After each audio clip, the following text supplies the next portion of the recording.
Today I'm leading my first ever Westminster Hall Debate on the topic of theatres, live music and cultural venues and the importance they play in the local economy. I'm making my final touches to my speech. Other MPs from across the House will be speaking as well, and the Minister, Caroline Dinenage, will then respond at the end.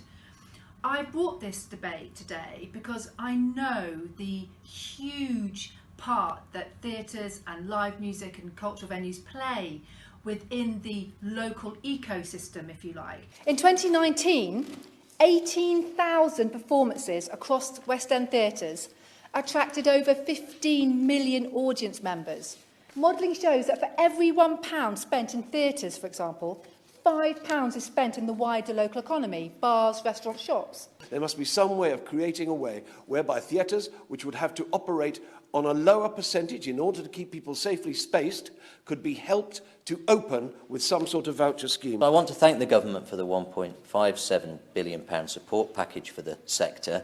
Many businesses have been in touch thanking me for that support, but my worry, which is shared by many of them, is that a further package of support will need to be brought in to keep many of our local theatres and attractions open. One of the things the government could do would be to put in place a guarantee package that would allow this industry to start having some certainty for planning for events for when we finish COVID. The introduction of a government-backed insurance scheme for live music, theatre and performance. There is a very high bar for intervention in the insurance market. That the way that the film and TV restart scheme that we've introduced was able to work was because it was absolutely the very last barrier, and so we're looking at this with regard to theatres now.